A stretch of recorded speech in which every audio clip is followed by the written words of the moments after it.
Want to save time, money, and your sanity while planning your wedding? Subscribe to Wedding Planning Podcast Premium on Apple Podcasts for early ad-free access to all weekly episodes, plus an exclusive bonus series that outlines exactly how to use ChatGPT to your advantage with dedicated meetings for customizing your budget, finding the perfect venue, hiring your vendors, and so much more. Save hours of time, avoid tons of wedding overwhelm, and make confident decisions faster. Subscribe now on Apple Podcasts and start planning with clarity. Enjoy the show. Hello there, and thank you as always for joining me today to talk all things wedding. Today, we're going to take a deep dive into the risks of judging a venue by its initial price tag, specifically an all-inclusive venue versus a blank space or DIY style venue.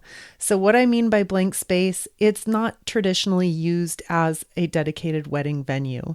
So anything like a rustic lodge, a ranch, a barn, a community center property, an empty space, basically anything that doesn't already have all of this set infrastructure and staff to be a dedicated wedding venue space. Lots of budget-savvy couples see their venue selection as a great opportunity to control costs and to set the stage for major savings down the road. And this can be a great strategy when it's approached the right way. The problem is that as we're doing the research and gathering venue quotes, impulse can take over. What seems like a great deal on the surface can quickly spiral into a complete money pit if you're not careful. And that's what we're going to talk about today. So here's a fact for you. All-inclusive venues pack a major sticker shock factor. When you open that quote from an all-inclusive property and choke on your coffee, please know that you're not alone. We're talking about a lot of money, maybe the most money you've ever invested anything in up to this point. So given that sticker shock, maybe you're intrigued by the flexibility and the creativity that a more blank space, non-traditional venue can offer. Combine that curiosity and intrigue with a much lower initial price tag, and we have a perfect recipe for a magical solution to your venue and budget needs. Or, worst case, we have a situation where trying to save money on your venue can completely backfire and result in you spending more than you would have had you chosen the seemingly more expensive option to begin with.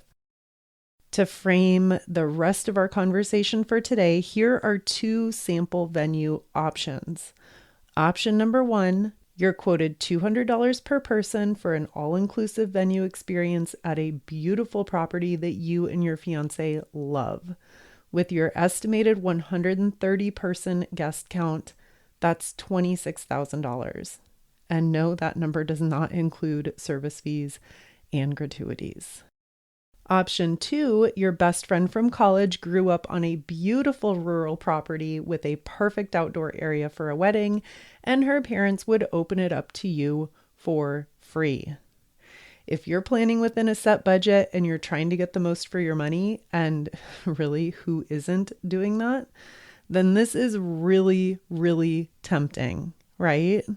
Not so fast. Let's go through a list of key categories to consider if you're tempted to commit to a really affordable or maybe even free blank space venue over that pricey all-inclusive option. I really, really want you to have all the tools that you need to make an informed decision so that you don't make the mistake of falling in love with the quote, free price tag, yet actually wind up spending as much or even more than if you had taken the easier route of just booking that all-inclusive venue at the beginning. A general caution in wedding planning, quotes can be really deceiving unless you really dig deep into what's included and what's not. And I'll give you a little bit of a spoiler alert here. When choosing your venue, there's not a right or wrong answer. If you have more time than money and you don't mind being really heavily involved in all of the planning and the logistics, then a blank space venue might be a perfect option for you. But it's really important to know the full scope of what you're signing up for. I'm assuming that you're not going to ask your guests to bring their own lawn chairs and coolers and hamburgers to barbecue on a community grill.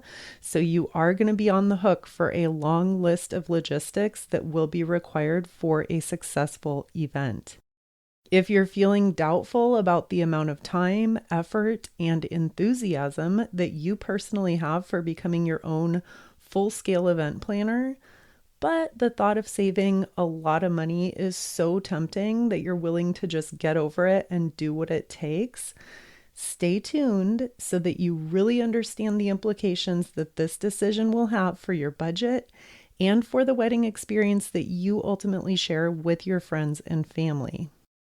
So here we go, a list of 6 major categories that you will need to have firm plans and detailed pricing information for to determine if using a blank space wedding venue is actually worth it, or if you'd be better off going the all-inclusive route. So the first category we need to really look closely at is logistics and infrastructure. So here are some things to focus on in this category. And you'll have to excuse my voice. I am getting over a little bit of a cold, but I wanted to record this and get it out to you, so I hopefully will sound better next time we talk. Restrooms are number 1 on logistics. Are there enough restroom facilities for your guests? If there are not, you're going to need to rent portable restrooms. And guess what? Those things are really, really expensive. Talk about a budget item that is not fun to spend money on. Porta potties would be number 1 on my list. Next point is a power supply. You need to make sure you have enough electrical capacity for all the lighting, the catering, the music, the sound. And if you don't have enough electricity available at that venue, you're going to need to bring in outside generators. This is number 2 on my list of things that are not fun to spend money on, and renting generators is quite pricey, so keep that in mind. Moving down, parking. Is there adequate parking space for your guests? If not, you may need to arrange for guests to park off-site and take in shuttles. Shuttles are quite costly as well. You'll also need to consider any permits and regulations that come with your venue space.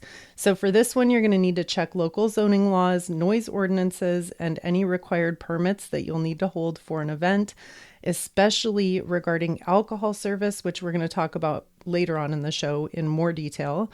So the permits and the regulations, this isn't necessarily expensive, but it is going to require some very detailed research and planning on your part. So it may become time consuming, and the consequences of not researching that properly and dotting all your I's and crossing all your T's could be really catastrophic. So very, very important to be tuned in to the permits and the regulations that your space comes along with. And next thing to consider is a weather plan. Whether it's summer in the desert or winter in New England, you have got to have backup weather contingency plans, whether that means tents or indoor options if it's 110 degrees outside, shelter for rain or extreme heat and cold. Tents are very, very pricey. Not all facilities have air conditioning. So again, run through your mind of your intended venue and see what you're going to need to plan for in terms of weather. And then last up here in our logistics column is accessibility to lodging and services. Now, if your dream venue is hours and hours and hours up into the wilderness in the middle of nowhere, then that is likely going to be an unreasonable hassle for your guests to get up there and find a place to stay and or get back home on the actual wedding day. So if you're going to be putting 100 guests in a near impossible transportation situation, and there is not a given set of reasonable accommodations for them to be able to stay at your wedding location, then I would suggest continuing your search and looking for something that's a little bit closer and a little more accessible. All right, now we're going to shift into category number 2, and this is rentals and setup. So first of all, you're going to need to consider rentals, tables, chairs, linens, dishes. Unlike a traditional wedding venue, a DIY wedding venue space usually requires renting all these simple things like things for your guests to sit on, places for them to eat. If you've done any investigation into event rentals, you know that they come with a really hefty price tag, and this could easily turn into a budget buster really, really quickly. If you're going to be celebrating your ceremony and your reception in two different areas or two different locations, you'll also need to consider that you might need double the amount of chairs. And again, event rentals, major expense. So I would really recommend getting a couple of quotes for your estimated guest count so that you have a realistic idea of what this category will cost you. Think about the lighting and the decorations that are involved at this blank space venue that you're considering. String lights, candles, uplighting, lighting in general. It might not come with lighting. I know that sounds crazy, but trust me, I've been to venues that needed to have complete lighting brought into because literally all that's there are bare light bulbs hanging off the top of a rustic cabin. So lighting is a big one. Decorations is a big one. Make sure you have a realistic vision for how you're going to rent and or buy and or haul all of that stuff in. And then very important last note there is to make sure that you have enough electrical outlets and enough voltage to actually support what you want to have happen. We touched on electricity in our last section. What about a dance floor? If you're outdoors in a backyard on a forest floor, you might want to consider a rented dance floor so that people aren't dancing in mud or dirt, slipping on wet grass, or digging high heels into earth. Of course, a dance floor is optional. You may not even plan to have dancing at your event, and that's fine. But if you are, dance floor rentals is another really big expense, and a lot of couples don't even think about that. So please get a quote for a rented dance floor if that's something that you're going to need in the space, because I would hate for you to be surprised at, the 11th hour by finding out how expensive these things actually are. And then let's talk quickly about signage. For a property that is not a designated event space, you'll need clear directions so that people know where to go for the restrooms, the parking, and all the various experiences such as your ceremony, your reception, where's the bar, where do we go for cocktail hour space. So you are going to need to design and or buy clear signage so that everyone can relax, enjoy the space, and know that they're in the right place at the right time. And you don't have 100 guests asking you 400 different times where to go for what. And our next category for today is a big one, a big expense point, and that's catering and bar. So the considerations that go into the food and the drinks this is a big one. So first of all, you're going to probably need some form of kitchen facility. Does the space you're considering have an adequate prep area and, very importantly, an adequate storage area? If there is not enough space to prep and store things, you may need to have your caterers bring in extra equipment. And guess what? Extra equipment means that that's an added expense for you. Your kitchen facilities might also really limit your options in terms of caterers who are willing and able to come in and work in a non-traditional event space. So that's something really important to consider. And then next here in the food and drinks category is refrigeration and ice. So I touched on storage. Yes, you need ample refrigerator space if you're bringing in food that needs to be stored for multiple hours. And then in terms of ice is a really precious resource when it comes to hosting any event. And it might be harder than you think to find ice and pick it up and keep it frozen. If the nearest convenience store is 30 miles away and you need to send someone back and forth for ice 4 times, that's not going to work. So you need to have a plan for your ice and your drinks and then your food storage. And then next up here on catering, you need a serving staff. Even if it's a buffet style, you still need someone to be setting up all that food and making sure that things are replenished and making sure that everything runs smoothly. If you're hiring an actual professional caterer, then you don't so much need to worry about this. But if you are self-catering, then you'll need to find a staff of food preparers and servers so that you have a smooth execution. And then for self-catering, you also need to rent or buy full place settings. So plates, silverware, napkins, drink glasses, just to name a few things. And obviously you can go as casual or as fancy as you want to get here. But I will say, if your vision does not include your guests eating off paper plates, then just be realistic about the feasibility and the expense of putting together your own catering situation. And then last note here about the bar specifically are alcohol service and alcohol restrictions. So some locations are going to require special permits, liability insurance, and you have licensed bartenders on the property serving. So make sure you know the rules, explore the associated costs before you make a commitment to that non-traditional venue space. And here we are on category number 4. And this one, we're going to focus on your guest comfort and your guest experience. So first off, the seating arrangements. You'll need to have enough seating for all parts of your event. We touched on this in the first section about rentals. I won't go into that much deeper, but make sure you have space for everyone. Here's another one that's coming up again is temperature control. Making sure people are comfortable, whether that means you need to have a rental tent, rent some fans, or rent some heaters to be brought in, depending on the season. And then you're also going to need to consider bugs, another one that kind of gets lost in the shuffle and not always proactively addressed. If you're in a buggy area in the summertime, then just make sure you have a plan for that.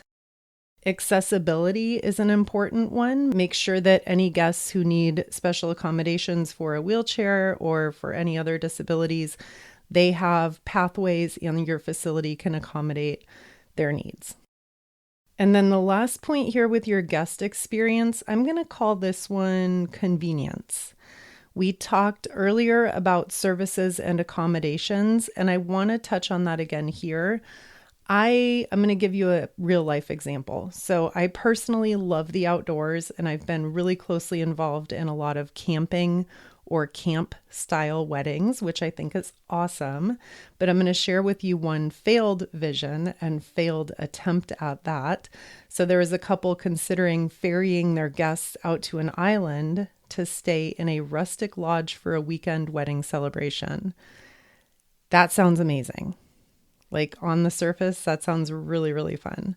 But as they started to really research and they visited the site and really explored the nitty-gritty, they realized that the availability of places to stay, the availability and reliability of the ferry service itself, and then just the lack of very simple amenities on the island was going to make their original vision very difficult to impossible to execute.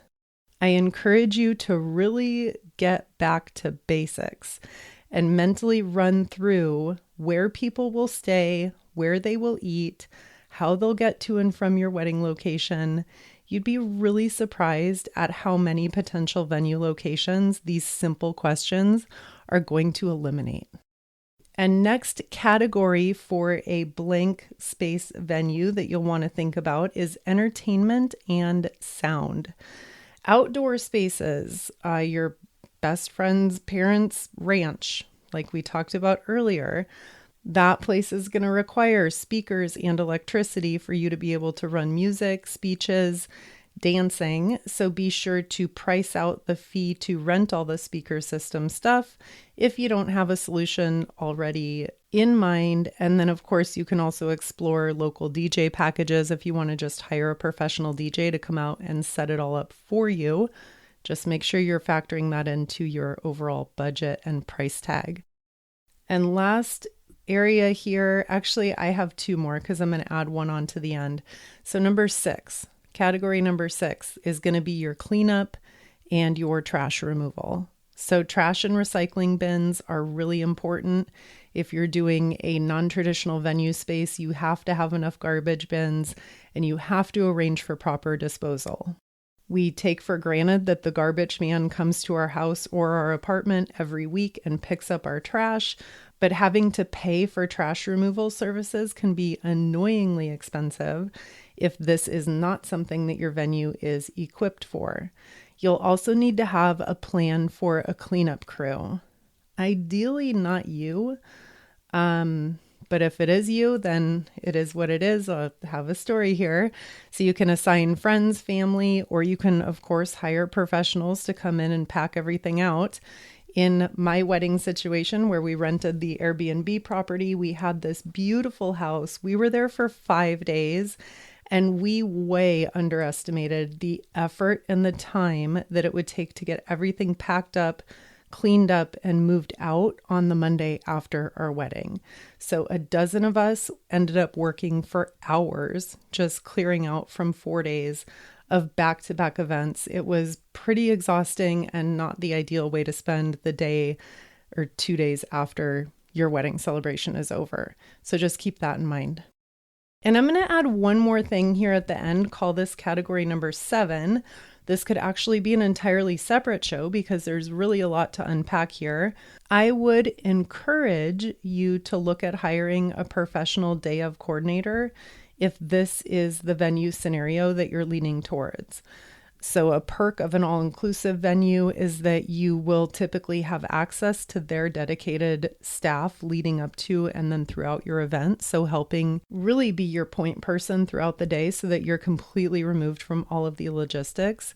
Now, of course, you can ask a friend or a family member to take over this role for you if you're not having the budget or the desire to hire a professional to do it. That's totally fine. But especially when you're juggling all the different categories that we reviewed today as you're prepping this blank space venue, a professional coordinator can honestly be the difference between a smooth wedding day execution and a completely stressful disaster.